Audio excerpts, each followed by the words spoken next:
Ang daming binanata ni Nino Barsaga dito mga boss Chief Amo, sir. Talagang walang pakundangan si bossing na, "Eh, naku ganito, ganire," 'no? Merong mga salita na, "Ano ka?" Tapos ano pa 'to, may gustong maging ambassador, tapos pati si General Pulboron, eh, binanatan.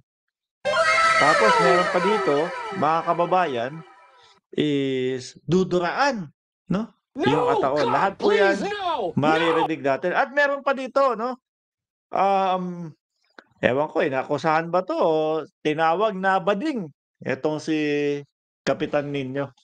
Sa mga kababayan kung bago lang po kayo dito sa ating channel, eh, bahala kayo kung gusto niyong mag-subscribe o hindi. Total, eh, kumbaga pastime lang naman natin 'to mga boss Chief Amo, sir, eh. Re-reaksyonan lang natin itong kanilang mga sinasabi at itong kanilang mga vlog. So, umpisahan ko na dito, ha. Pakinggan niyo po, ito yung Sa utin na si Maharlik. sandali, muntik na pagka-play ko pa lang, eh, alam niyo na, eh, narinig niyo na agad, eh. Tuloy natin. Saglit lang mga boss, ha. Eto uulitin ko, ha.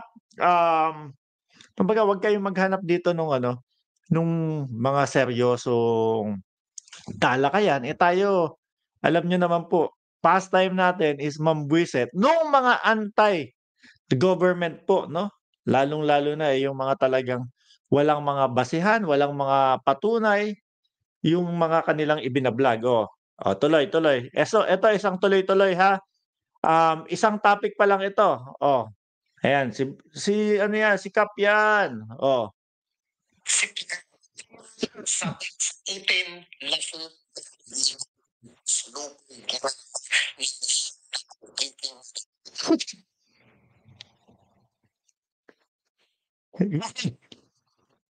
Unang banat 'no, ni Boss Nino Barsaga, ang dami niyang inano dun, inakusa kay Maharlika.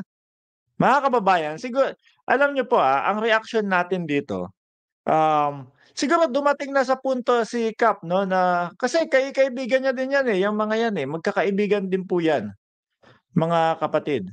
So, kumbaga is ano tawag dito, nabwisit na.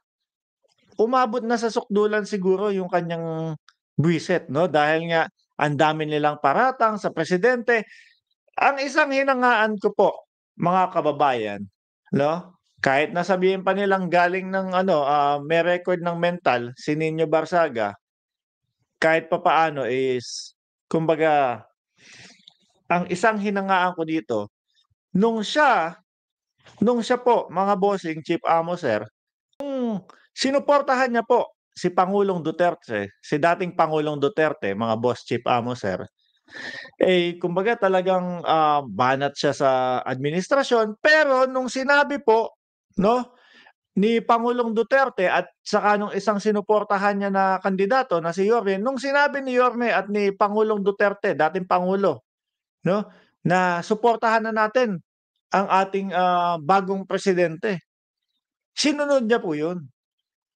Sinunod niya po 'yun, hindi siya yung naging parang, "Hindi, hindi, hindi, ayaw ko talaga diyan, eh." Oh, kumbaga naniniwala ka sa dating pangulo kay President, Rodrigo Roa Duterte, tapos ayaw mong sundin, 'di po ba? Kaya umabot sa punto, eto pauulit natin. Ano ba 'to kasing ano, bakit hindi kanina tumunog naman, oh. sa utin na si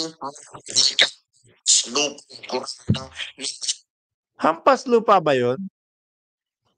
Tingin ko hindi naman, naka-Tesla naman, 'di ba mga kababayan? Naka-Tesla, maganda yung sasakyan.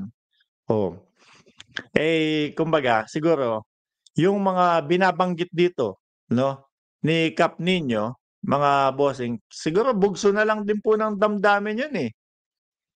Dahil ikaw ba naman makarinig ka 'no, sabi ng Pangulong Duterte, "Suportahan natin ang presidente, ang bagong upo, inihalal ng taong bayan 'yan." Tapos gagawan ng mga peke na mga balita. So, kung ano-ano na din po ang lumalabas sa kanyang bibig, eh, siguro ang iniisip dito ni Boss Nino, ni Kap Nino, eh, tutal kung ano-ano na naman ang binabato niyo na walang katotohanan, eh, akusahan ko na din kayo. So, siguro gano'n po ano. At isa isa sa talagang, pakiramdam ko dito is yung ano, kumbaga dala na rin po ng damdamin niya. Sabi ni Dakilang Palaboy, totoo sinasabi ni Kap Nino. Oh, tuloy pa natin konti. Siyang naangkiking mabaho. Ano kaya yun, naamoy ni Kap Nino? Mabaho daw, eh. Hindi ako may sabi niyan. Eto nire-reaksyonan ko lang po yung kanilang mga content. Oh, alam niyo naman po na kumbaga hindi si Mark Ramos hindi mahilig magparatang ng mga gano'n, eh. Oh, tuloy Kap Nino. Kung una, Oh, ang na sa'yo, simple, oh, very simple lang mo.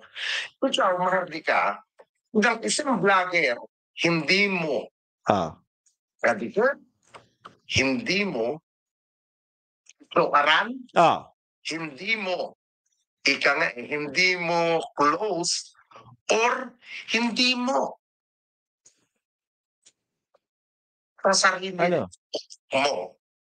Ito ang magiging sasabihin.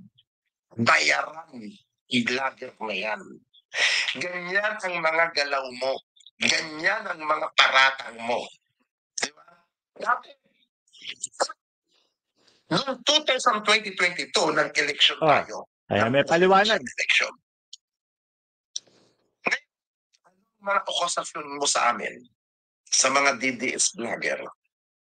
Bayaran kami ni Digong. Yun ang paratang mo. Bayaran kami ni Senator Bongo, yan ang mga tutsyada mo. Oh, Di ba?